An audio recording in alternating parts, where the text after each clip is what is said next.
हम ऐसे देश पे रहते हैं जहां पे देश को बर्बाद करने वाले विजय माल्या के ऊपर 2000 रुपये का फाइन लगाया जाता है और जहां पर जान की भी दोहरी कीमत होती है। गरीब की जान की कीमत एक अलग और अमीर की जान की कीमत को भी अलग तराजू पे तौला जाता है।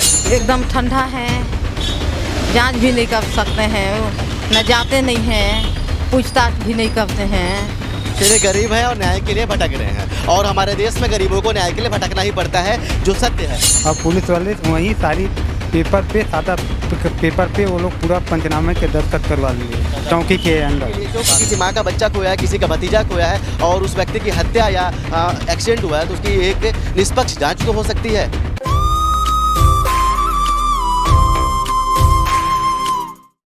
अभी मैं छत्तीसगढ़ की ऊर्जाधानी कोरबा पे हूँ।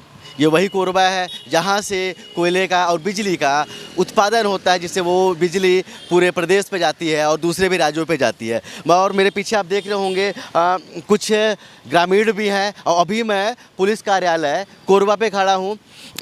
ये जो ग्रामीण हैं ये न्याय के लिए आए हुए हैं, ये जो ग्रामीण है अपनी बातों को रखने के लिए आए हुए हैं और ये जो ग्रामीण है 120 किलोमीटर दूर से यहाँ पर आके न्याय की गुहार लगा रहे हैं। हम ऐसे देश में रहते हैं जहाँ पे देश को बर्बाद करने वाले विजय माल्या के ऊपर 2000 रुपये का फाइन लगाया जाता है और जहाँ पर उसी देश में रहते हैं जहाँ पर जान की भी दोहरी कीमत होती है। गरीब की जान की कीमत एक अलग और अमीर की जान की कीमत को भी अलग तराजू पे तौला जाता है। तो चलिए, हम उसी देश में हैं तो कहीं ना कहीं कानून व्यवस्था और न्याय व्यवस्था पर सवाल लगातार उठते रहे हैं। लगातार जब न्याय की बात आती है गरीबों के लिए तो जो सोचने का पहलू होता है लोगों का वो अलग हो जाता है और वही बात जब अमीरों के लिए आती है, जब कोई अमीर व्यक्ति फंसता है तो उसके न्याय के लिए यहाँ का सिस्टम कुछ अलग तरह से कार्य करता है। ये किसी से छुपा हुआ नहीं है। चलिए, मैं इनके बारे में बताना चाहता हूँ। ये जो माता जी हैं, इनके बच्चे का देहांत हुआ है और एक्सीडेंट या मर्डर या कुछ भी कहा जा सकता है इसे, क्योंकि पुलिस की नज़र पे ये एक्सीडेंट लगता है और इस माँ की नज़र पे वो मर्डर लगता है और उसी की जांच के लिए ये यहाँ पर आए हुए हैं, एसपी कार्यालय पे आए हुए हैं और कोरबा ज़िले के जो पुलिस अधीक्षक हैं संतोष सिंह जी के पास में उनके पास आए हुए हैं। उनसे न्याय की उम्मीद भी नहीं है। और एक चीज़ आपको बताना चाहूँगा, इनका जो आरोप है कि जिस थाने पे शिकायत लिखी गई है उस थाने पे जो पुलिसकर्मी हैं, जब उनसे पीएम रिपोर्ट मांगी जाती है तो पीएम रिपोर्ट वहाँ के जो एएसआई साहब हैं वो देते नहीं हैं। जब उनसे एफआईआर की कॉपी मांगी जाती है तो वो बातों बातों में उस एफआईआर की कॉपी भी नहीं देते हैं और बातों को घुमा देते हैं। इससे कहीं ना कहीं जो शक है वो निश्चित तौर पे गहरा जाता है। चलिए, इन माँ से ही पूछता हूँ कि क्या नाम है माता जी आपका? भतीजा नाम लक्ष्मणिया। क्या लगता था आपका वो जो जिसकी मृत्यु हुई है? भतीजा है मोर। भतीजा लगता है आपका। क्या किस लिए यहाँ पर आए हुए और क्या आपका क्या डिमांड है, क्या चाहती है यहाँ के जो पुलिस अधीक्षक है उनसे? न्याय मांगने आए हैं। न्याय तो हमेशा मिल जाता है, फिर अलग से क्या न्याय मांगने आए हैं? क्या आपको परेशानी इसलिए आप यहाँ पर आना पड़ा, थाने पे छोड़ के यहाँ आना पड़ा?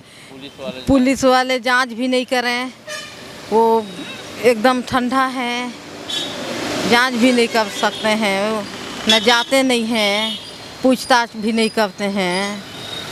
11 तारीख से चलिए, आरोप है और पुलिस वालों पे लगातार उनकी कार्यशैली पे कहीं ना कहीं जब लगातार सवाल उठते रहे हैं। क्या नाम है आपका? नरेंद्र सिंह। किस लिए आए यहाँ पे? मैं यहाँ आया हूँ पुलिस से मांगने की भाई कोई गरीब को न्याय दे, है ना। गरीब बार बार पुलिस अधीक्षक के पास जा रहे हैं, पुलिस कोई सुनवाई नहीं कर रहे हैं, पता नहीं कैसे में। तो इन्हीं के साथ मैं आया हूँ न्याय मांगने, जो कि सही न्याय मिले गरीब को। चलिए, गरीब है और न्याय के लिए भटक रहे हैं और हमारे देश में गरीबों को न्याय के लिए भटकना ही पड़ता है, जो सत्य है। किस लिए आप यहाँ पर आए हुए हैं? मैं आया हूँ यहाँ के लिए कि जो मेरा भाई का जो देहांत हो गया, जो हत्या कोरबी नदी पुल के पास, इसीलिए मैं यहाँ कोरबा आया हूँ अधीक्षक के पास, जो ताकि उनके पक्ष में कुछ कार्रवाई सुनाई की जाए। जिस चौकी पे कार्रवाई, जिस चौकी पे एफआईआर लिखी गई है, क्या वहाँ की कार्यशैली से आप लोग खुश नहीं हैं? नहीं है वहाँ से। क्या है कि वहाँ सारी चीज़ वहाँ हमको ना पोस्टमार्टम का रिपोर्ट मिला आज तक, ना वहाँ से पे वो चीज़ मिला, रिपोर्ट कागज एफआईआर मिली नहीं। अब पुलिस वाले वहीं सारी पेपर पे वो लोग पूरा पंचनामे के दस्तखत करवा लिए चौकी के अंदर सादा। चलिए, चौकी के अंदर पे पंचनामा, सादे पंचनामे पे साइन करा लिया गया है, जैसा कि आरोप है। और एक चीज़ आपको और बताना चाहूँगा कि ये जो यहाँ पर आए, ये जो माता हैं और ये जो गरीब व्यक्ति हमारे साथ में, निश्चित तौर पे ये जब 120 किलोमीटर से आते हैं तो कहीं ना कहीं 2 से 2,500 रुपये का खर्चा करके आते हैं और यहाँ पर न्याय के लिए आते हैं। तो मैं उम्मीद भी करूँगा जो यहाँ के जो पुलिस अधीक्षक हैं संतोष सिंह जी, कि आप इनकी परेशानियों को समझिए, क्योंकि हो सकता है कि आपकी जो पुलिस आपकी जो शैली हो कार्य करने की वो सही हो सकता है कि जो जांच हो वो भी सही हो, लेकिन एक गरीब व्यक्ति की संतुष्टि के लिए एक जांच तो हो सकती है।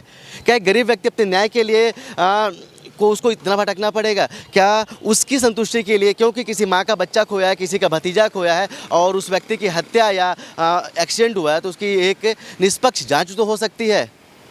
तो चलिए, उम्मीद करूंगा यहाँ के जो एसपी हैं उनसे भी और यहाँ के जो एडिशनल एसपी उनसे भी इसके साथ पे इस जगह पे मैं खड़ा हूँ, क्योंकि यहाँ से छत्तीसगढ़ सरकार के कैबिनेट मंत्री भी आते हैं और उनके साथ पे वो इनका एरिया है। तो मैं उम्मीद करूंगा कि यहाँ से न्याय मिलेगा, क्योंकि ये ऊर्जाधानी है और साथ पे जय सिंह अग्रवाल जो यहाँ के मंत्री, कैबिनेट मंत्री हैं, वो भी यहीं से आते हैं। तो एक गुहार उनसे भी है कि ऐसे गरीबों के लिए एक बार आवाज़ उठाई जाए, ऐसे गरीबों के लिए एक आवाज़ बुलंद की जाए कि इनको भी न्याय मिल सके, इनकी संतुष्टि के लिए ही सही। मैं पुलिस वालों के कार्यशैली, पुलिस वालों के ऊपर इल्ज़ाम नहीं लगा रहा हूँ कि उन्होंने गलत किया है, लेकिन मैं ये चाहता हूँ कि अगर इनका कोई इन्होंने कोई बात रखी है, इनका कोई आरोप है, तो उस आरोप की निष्पक्ष तरीके से जांच तो बिल्कुल करनी ही चाहिए।